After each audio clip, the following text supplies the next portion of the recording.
When little Baloo went to the meow. Tin da đồng bèo. Oui. Oui, bonjour, petit français. Comment allez-vous? Vous me reconnaissez, j'espère. C'est Papa Dama. Ça fait mal quand j'ai pas écouté, entendu. Voilà, je voulais avoir de vos nouvelles, mais je vous donne les miennes. Bon, il s'est passé beaucoup de choses depuis notre dernière entrevue. Je vois que les choses ne se passent pas de la meilleure des façons. Ah là là. Beaucoup de problèmes, beaucoup de dissensions, beaucoup de divergences. Ça ne tourne pas très bien dans vos têtes. Ça se répète au niveau de la société, de l'organisation sociale, de la politique, de l'économie, de tout. Alors, aujourd'hui, je ne vais pas me lancer dans une analyse socio-politico-économico du conto. Non, ce serait trop long. Il y a beaucoup trop d'interférences, de négativité. Par contre, je vais vous aider un petit texte, toujours dans la même veine. Alors, je m'adresse aux plus jeunes d'entre vous, mais aussi aux plus vieux qui auraient perdu un petit peu de culture générale française. Car la culture française est quand même étendue. La littérature, c'est de haut vol. Il ne s'agit pas des superficialités comme on en voit actuellement. Le texte classique recèle de richesse, d'enseignement. Ce n'est plus la vie pratico-pratique de maintenant où on mêle les gens et les cultures et les choses et on mélange tout et on dresse tout le monde contre tout le monde, sans principe ni raison. Donc je vais vous jouer à ma manière. Ce petit monologue important, tout connu, que vous connaissez bien naturellement, les plus cultivés d'entre vous, mais ceux qui sont bien sûr susceptibles de le devenir. Le diacre de Le Cid de Corneille. Et ce fameux monologue, je vous refais, comme les anglo-saxons appellent les anglo-saxons, le pitch, rapidement. Vous avez les petits amoureux transis, Rodrigue et Chimène, qui se courent après comme le chat et la souris, et qui ne se passent vraiment savourer le sentiment directement parce qu'ils sont un petit peu, voilà, c'est l'ancienne génération, c'est pas ce qu'on observe maintenant où les choses se font directement, parfois brutalement, excessivement. Il y avait de la retenue. Donc voilà, ils sont amoureux et leurs pères respectifs veulent les marier. Ce sont des gens de bonne famille, bien élevés, éduqués. Seulement, c'est là que le bas blesse. C'est là que le bas blesse. Il blesse au niveau de l'intérêt. Car, bien sûr, le papa de Don Dick est susceptible de recevoir de la part du prince, comment dire, une glorification, une gratification de ses prestations. En bref, le prince a l'intention de lui donner un haut titre, de le grader. Mais, monsieur le comte, le père de Chimène, ne voit pas tout ça d'un bon oeil.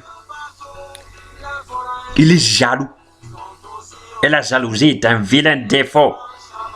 La jalousie, c'est ça qui met, comment dirait-on maintenant, le bordel, qui fait interférence dans l'harmonie sociale, interindividuelle. Il est jaloux. Et cette jalousie le porte et le pousse à commettre un acte irréparable. Le fameux soufflet. Ça, c'est pas un soufflet à la vanille ou un soufflet, c'est pas un gâteau là de souffler. Une gifle. Le maraud de Don Dick, qui a un certain âge, reçoit ce violent soufflet de la part du père jaloux, le comte.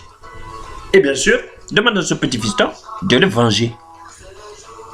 Et de la part de l'intrigue et toute la tragédie et le dilemme pour le pauvre Rodrigue, qui se voit bien sûr pressé, comment dire, entre deux mouvements contradictoires dans son être et dans son âme.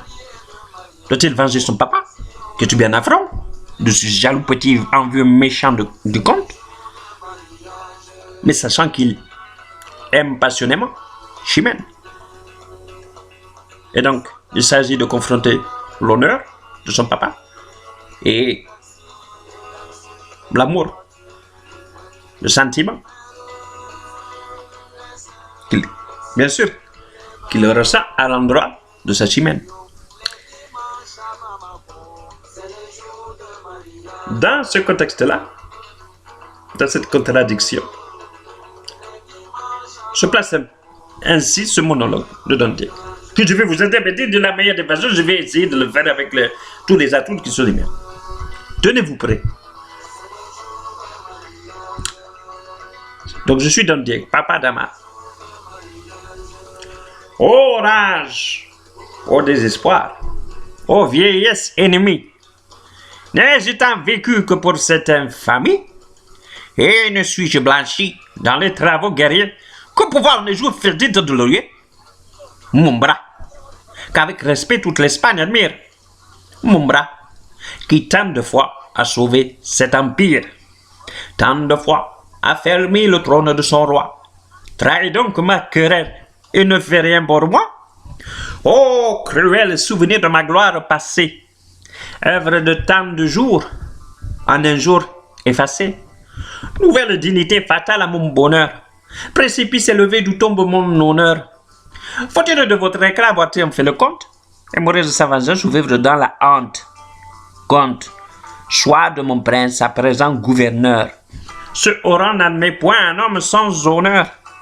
Et ton jaloux orgueil, par cet affront insigne, malgré le choix du roi, m'en assure indigne. Et toi, de mes exploits glorieux instruments, mais d'accord tout de glace inutile ornement, faire jadis tant à craindre et qui dans cette offense m'a servi de parade et non pas de défense. Va, quitte désormais le dernier des humains, passe pour me venger en de meilleures mains. Voilà, mes petits auditeurs, voilà, chers amis, voilà le monologue. Écoutez, je vous laisse réfléchir, méditer à ces contradictions, à ce conflit de conscience, les principes, l'honneur, la raison, ou l'emportement émotionnel, le cœur, l'affect. C'est un combat de tous les jours. C'est un combat social. C'est un combat humain. Alors je termine en disant, allez, je ne vous hais point. Et bien sûr, il faut rester dans le contexte. Un peu de culture. Et surtout, n'oubliez pas, paix, amour et respect.